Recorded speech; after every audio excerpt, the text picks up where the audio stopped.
जय हिंद दोस्तों पेंशनर्स की एक गलती 24,000 का नुकसान। जी हाँ दोस्तों, कई बार हमारे पेंशनर भाइयों को जानकारी न होने के कारण, जागरूक न होने के कारण और इवन की खुद अपनी गलती के कारण, अपनी ढिलाई के कारण कई हजार रुपए या फिर लाखों रुपए तक का नुकसान हो जाता है। इन चीजों के बारे में इस वीडियो में मैं आपको बताने वाला हूं, इस केस के बारे में, और दो तीन चीजें और कवर करने वाला हूं। जी हाँ दोस्तों, पहली बात तो मैं यहां लेकर के चलता हूं सीपी ग्राम के बारे में कि कई केसेस, जैसा कि हमने आपको बताया था, जिनकी कुछ दिक्कत है, पेंशन से संबंधित ग्रीवांसेज हैं, वो सीपी ग्राम में डाल सकते हैं। तो सीपी ग्राम में डालने के बाद दोस्तों कईयों को सॉल्यूशन तो मिल रहे हैं, लेकिन कई बार देखा गया है दोस्तों कि इस प्रकार से बिना किसी सॉल्यूशन के केस को क्लोज कर दिया जाता है। तो ऐसे केसेस भी मेरे पास भेजे जा रहे हैं कि सर इन्होंने केस को कुछ भी जो है रिजॉल्व नहीं किया, कुछ भी इसका जवाब नहीं दिया, केस क्लोज कर दिया गया। तो जब मैंने इनका ग्रीवांस नंबर लिया दोस्तों सीपी ग्राम का, जब चेक किया तो इसके रिमार्क में मैं बड़ी अजीब चीज चेक करता हूं दोस्तों, जो कि पेंशनर चेक नहीं कर रहे हैं कि क्या दिक्कत क्या आ रही है। देखिए ऐसी भी दिक्कतें आती हैं। मैंने जब इनके रिमार्क में चेक किया दोस्तों, ये इसका स्टेटस देख करके, तो यहां पर दोस्तों हल्का सा आधा सा दिखाई देता है मोबाइल में, इट इज रिक्वेस्टेड तक दिखाई देता है। तो पेंशनर इसको पढ़ते नहीं, जबकि इसको थोड़ा स्क्रॉल करना पड़ता है, ये आपको पूरा दिखाई देगा रिमार्क में लिखा हुआ क्या है। तो इसमें जब मैंने देखा दोस्तों कि रिमार्क में क्या लिखा, तो it is requested to provide complete detail like Sparsh PPO number, bank account number, service number for further examination.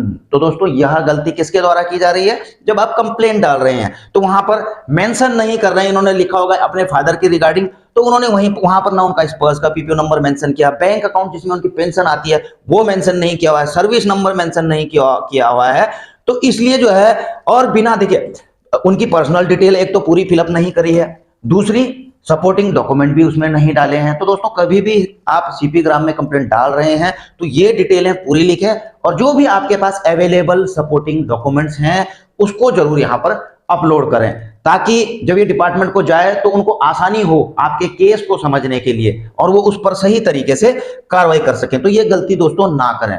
दूसरी दोस्तों सबसे बड़ी गलती केएसबी में, यानी कि आपको पता है केंद्रीय सैनिक बोर्ड से जो है एक्स सर्विसमैन के लिए कई वेलफेयर की योजनाएं चलाई जाती हैं। हालांकि मुझे पता है कि कई एक्स सर्विसमैन तो उन वेलफेयर को अवेल भी नहीं करते हैं, कई वेलफेयर की योजनाएं हैं, लेकिन फिर भी एक वेलफेयर योजना के बारे में अभी बताऊंगा दोस्तों, जो एजुकेशन ग्रांट मिलता है, चिल्ड्रन एजुकेशन ग्रांट। अब इसमें होता क्या है दोस्तों कि प्रत्येक बच्चे को, ठीक है ना, प्रत्येक बच्चे को उनकी एजुकेशन के लिए, यानी कि फर्स्ट से लेकर के ग्रेजुएशन क्लास तक के बच्चों को, उनके माता पिता को, जो पेरेंट्स हैं, एक बच्चे के हिसाब से 12,000 रुपए साल का मिलता है, दो बच्चे का 24,000 रुपए मिलता है। कई लोग दोस्तों इसे भरते भी हैं, ऑनलाइन भरना पड़ता है, कई लोग नहीं भी भरते हैं। जो नहीं भरते हैं वो तो नुकसान करते ही करते हैं अपना 24,000 रुपए का, लेकिन जो दोस्तों कुछ करके आगे निकल करके आते हैं और भरते हैं इस चीज को, तो वो भी कई बार गलतियां कर जाते हैं दोस्तों। किस प्रकार की गलतियां कर जाते हैं आप देख रहे हैं, इसी प्रकार का एक मैसेज आया इनको केएसबी की तरफ से कि your education application has been rejected by system automatically. इनका एप्लीकेशन ही रिजेक्ट कर दिया गया। अब देखिए दोस्तों इनसे गलती क्या हुई। पहली बात, जब इन्होंने जो है अपना केएसबी में एजुकेशन ग्रांट के लिए एप्लीकेशन लगाई, तो मैं आपको इसका नियम बता देता हूं कि सबसे पहले तो जिला सैनिक बोर्ड में रहता है। जिला सैनिक बोर्ड दोस्तों आपके पूरे डॉक्यूमेंट्स वगैरह, पूरी वेरिफिकेशन वहां पर से करता है। अगर उनको वहां पर कुछ गलती दिखाई देती है जिसमें सुधार के लिए वो लिखते हैं, तो वो ऑब्जर्वेशन डाल देते हैं, आपको मेल के थ्रू और मैसेज के थ्रू भेज दिया जाता है कि आपने जो एप्लीकेशन फाइल की है इसमें यह काम सुधार दें। तो आपका काम होता है, क्योंकि आपको मेल में देख लेना है, मैसेज भी आता है, ठीक है ना, तो उसको देख करके आपने दोबारा से उसमें लॉगिन करके उसको सही करना होता है। कुछ भी हो सकता है गलती, तो उस चीज को सही कर दिया जाता है, ठीक है ना। सही करने के बाद अगर जिला सैनिक बोर्ड उसको राज्य सैनिक बोर्ड के लिए भेज देता है, अगर वहां पर भी कुछ ऑब्जर्वेशन आता है तो वहां पर से भी इसी प्रकार से आपको मेल भेज दी जाती है। इवन की कॉल भी किया जाता है आपको जिला सैनिक बोर्ड से, तो मेल आ जाती है, मैसेज आ जाती है कि आप इसे सही कर लें, और इसका समय मिलता है आपको 30 दिन का दोस्तों। 30 दिन के अंदर आपने उसे सही कर दिया तो ठीक है, नहीं तो सिस्टम उसको ऑटोमेटिकली रिजेक्ट कर देगा आपकी एप्लीकेशन को, और रिजेक्ट कर देगा दोस्तों तो आप दोबारा इसके लिए अप्लाई नहीं कर सकते इस साल के लिए, ठीक है ना। इस साल के लिए, हाँ अगले साल जरूर कर सकते हैं, लेकिन इस साल के लिए नहीं कर सकते। तो आप खुद देख रहे हैं दोस्तों, मेल कब की आई हुई पड़ी हुई है, लेकिन मेल ही चेक नहीं कर रहे हैं। तो ये किसकी गलती है दोस्तों? वहां से तो आपको लगातार मेल भी आई है, मैसेज भी आए हैं, आप नहीं पढ़ रहे हैं या पढ़ के उनको इग्नोर कर दे रहे हैं, तो दोस्तों ये कुछ तो आपकी ढिलाई ही कहूंगा कहीं ना कहीं पेंशनर्स की, कि या तो वो इसके लिए अप्लाई नहीं कर रहे हैं जो उनके लिए वेलफेयर लागू हैं, या फिर अगर वो कर भी रहे हैं तो उसके बाद जो है वहां से जो भी मैसेज आते हैं उनको नहीं पढ़ रहे हैं, या पढ़ के समय पर एक्शन नहीं कर रहे हैं, तो इस प्रकार से नुकसान खा जा रहे हैं।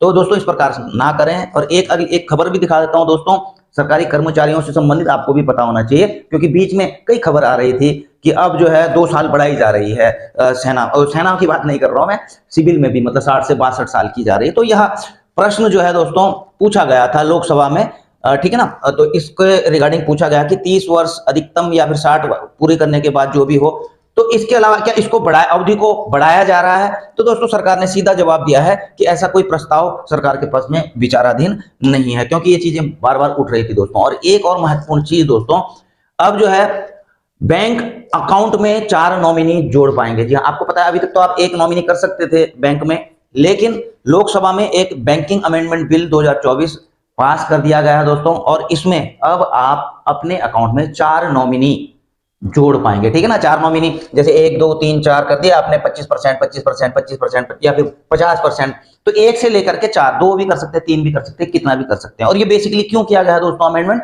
क्योंकि आपको पता है कि आप देख रहे हैं यहाँ पर 78,000 करोड़ रुपए की ऐसी राशि है जिस पर कोई दावा ही नहीं किया गया है। कईयों के अकाउंट्स रहते हैं, बैंकों में रहते हैं, पोस्ट ऑफिस में रहते हैं, वो उनको कुछ हो जाता है तो उसको कोई क्लेम करने नहीं आता, क्योंकि कभी कभी क्या होता है, जिनको उन्होंने या तो वो नॉमिनी नहीं बना करके रखते हैं, या तो फिर किसी को बनाया हुआ रहता है, तो या तो वो विदेशों में रहते हैं, या फिर उनको जानकारी नहीं रहती है ना कुछ कारण से जो है। अब इतनी बड़ी जनसंख्या हमारे देश की, तो कहीं ना कहीं 78,000 करोड़ रुपए ऐसी राशि है जिस पर किसी ने क्लेम नहीं किया है। इसलिए यह प्रावधान अमेंडमेंट किया गया है कि 4 नॉमिनी तक रखेंगे तो कोई ना कोई तो क्लेम करने के लिए जाएगा, तब उनको पता लगेगा कि हाँ यार इनका नाम है, तो उनको भी सूचित करेगा, क्योंकि उनको पैसा निकालना होता है। तो ये अच्छी पहल है दोस्तों।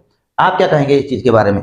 और एक और चीज है दोस्तों, आपकी जानकारी के लिए बता दूं, प्रधानमंत्री बीमा सुरक्षा योजना, ठीक है ना। आपको जैसे कि हम तो बताते हैं, आपके जो अकाउंट्स हैं, डीएसपी अकाउंट है चाहे रक्षक अकाउंट है, उनमें तो आपका इंश्योरेंस है ही दोस्तों, लेकिन इस योजना के बारे में शायद आपको पता हो भी या ना भी हो, लेकिन ये एडिशनल है दोस्तों।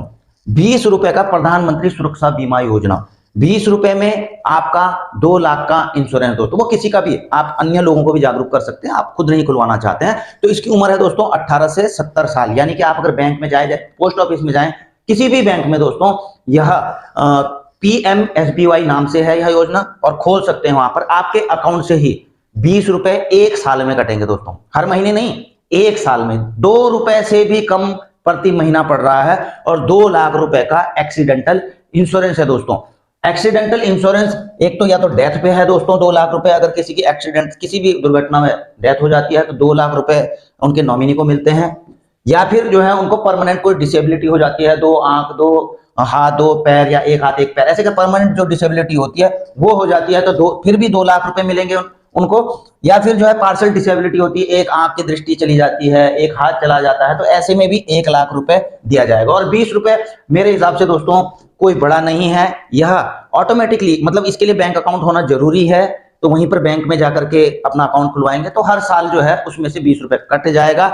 लेकिन दोस्तों खासकर और बेसिकली मैं आपको बताऊं, जो गरीब लोग हैं उनके लिए तो बहुत बढ़िया है, और ऐसा नहीं है ये सभी के लिए है, कोई भी जाकर के खोल सकता है। गरीब लोगों के लिए तो इसलिए बढ़िया है दोस्तों कि आपको पता ही है, अगर इंश्योरेंस आप कराओगे कहीं पर तो कम से कम उम्र के हिसाब से 8-9 हजार रुपए पर एनम उसमें 2 लाख का इंश्योरेंस मिलता है। हालांकि वो वाला पैसा 10-20 साल के बाद वापस भी होता है, हालांकि, और ये 20 रुपए वाला आपका वापस नहीं होगा, लेकिन राशि बहुत कम है, तो इंश्योरेंस की राशि, ये सरकारी इंश्योरेंस, आप इसको समझ सकते हैं, तो ये अच्छी चीज है, आप इसके लिए अन्य लोगों को भी जागरूक कर सकते हैं। इसी के साथ दोस्तों वीडियो अगर आपको अच्छी लगी तो इसे लाइक शेयर कर सकते हैं, चैनल में नए हैं तो चैनल को सब्सक्राइब करके बेल आइकन का घंटा दबा सकते हैं। वीडियो यहीं पर समाप्त होती है, जल्द मिलेंगे नई वीडियो में नई जानकारी के साथ। जय हिंद, वंदे मातरम।